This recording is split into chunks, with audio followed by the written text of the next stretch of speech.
Selamat datang di Desa Sakita. Desa yang terkenal dengan keindahan bentang alamnya yang eksotis. Desa ini terletak di Kecamatan Bungku Tengah, Kabupaten Morowali. Orang-orang sering menyebut desa ini sebagai kampung dolar karena banyaknya areal perkebunan yang dimiliki oleh masyarakatnya. Karakteristik alam Desa Sakita merupakan perpaduan dari lanskap pegunungan dan lembah yang masih alami. Pemandangan alam berupa gunung, lembah, hutan, air terjun, sungai, dan gua-gua batu merupakan sumber daya alam yang memiliki potensi besar untuk area wisata alam di desa ini. Bukan hanya alamnya saja yang mempesona, namun dipandang dari aspek sejarah, desa ini juga memiliki histori yang menarik dengan adanya puing-puing benteng Favolobani dan cerita rakyat Rampeasina, air terjun Mempueno yang memiliki keterikatan dengan histori Matiantina yang terdapat di Desa Kolono, Bungku Timur. Perpaduan pesona alam yang indah dan seluk-beluk sejarah yang berakar pada budaya lokal setempat menjadi aset besar yang dimiliki oleh Desa Sakita. Selain itu, yang tak kalah menarik adalah prosesi bertani yang memiliki nilai penting dalam kehidupan mereka. Di setiap proses yang dilalui selalu diawali dengan ritual-ritual yang disakralkan. Bahkan mereka memiliki keyakinan, jika rangkaian ritual dalam proses ini ada yang dilanggar, maka akan banyak hambatan yang terjadi. Seseorang yang diberi tanggung jawab dalam memimpin proses bertani disebut tadulako. Dia akan menjadi pengatur dan pengendali dalam sistem seperti penentuan waktu survei hutan atau montandai vita, penebangan hutan, pengeringan kayu yang ditebang, pembakaran lahan atau sumongko, dan pembersihan sisa dari hasil pembakaran atau modaha. Prosesi penentuan lahan biasanya dibarengi dengan Pobubua Evo, sebuah tradisi ijab kabul antara pemilik lahan dengan alam sekitar. Bila prosesi Pobubua Evo telah selesai, lahan tersebut akan dibiarkan selama 4 hari sebelum penebangan lahan dilakukan. Penebangan hutan dalam tradisi petani di Desa Sakita dikenal dengan istilah mepodoi.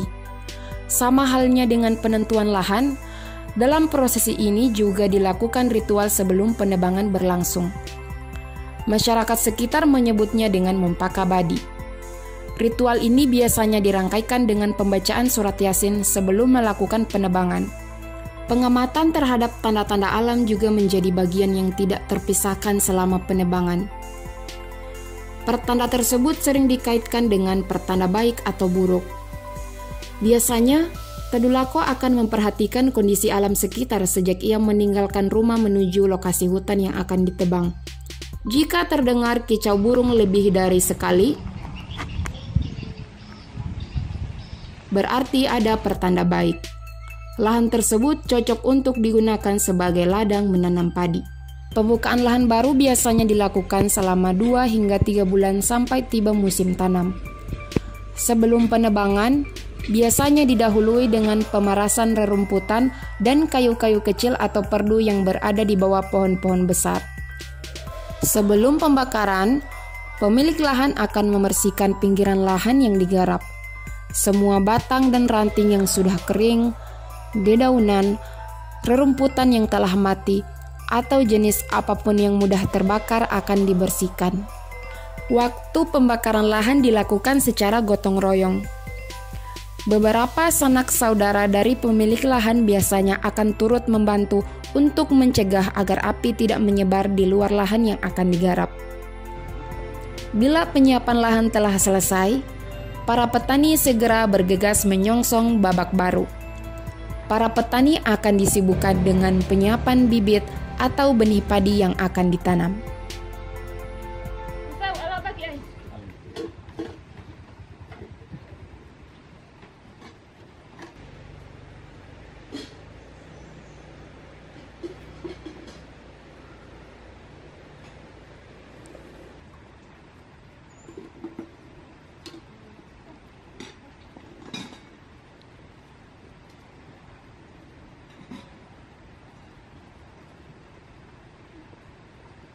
Seperti halnya Pobalea Uma, pada penanaman benih atau pompahoa juga syarat akan ritual-ritual sebelum melakukan penanaman.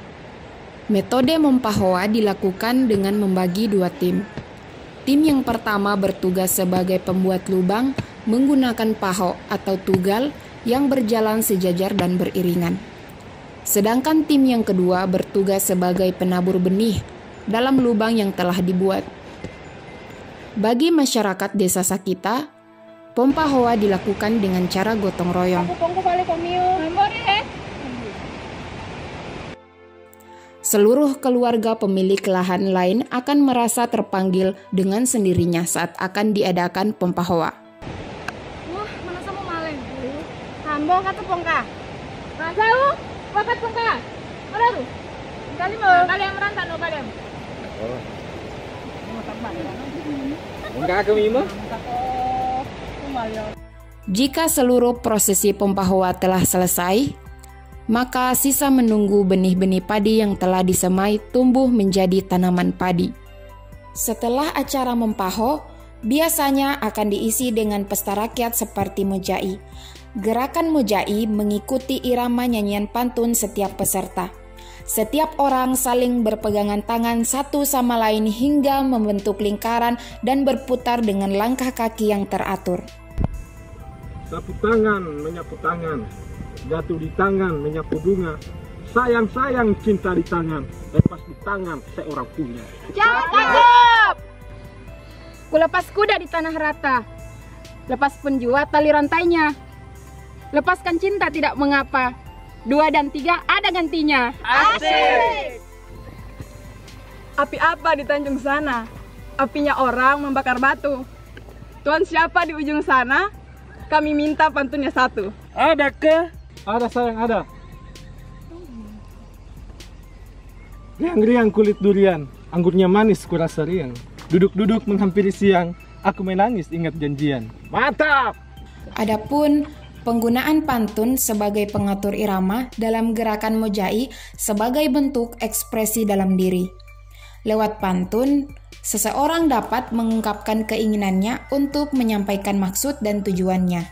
Selain mojai, masih ada acara lain yang sering menghiasi acara Mempahoa. Masyarakat Desa Sakita menyebutnya dengan acara Mevinti, yang hanya dikhususkan untuk kaum lelaki saja. Cara Mevinti cukup sederhana.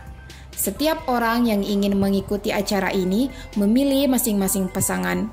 Secara bergantian, keduanya akan saling menendang betis masing-masing pasangan. Pemenangnya dapat dilihat dari seberapa lama seseorang mampu menahan tendangan di betisnya. Dan setiap pemenang akan menjadi buah bibir dalam acara itu sebagai lelaki yang terkuat. Biasanya, masyarakat akan melakukan kegiatan untuk menghilangkan penat. Salah satunya, lako mebaho-baho di sungai sekitar tempat Mempahoa.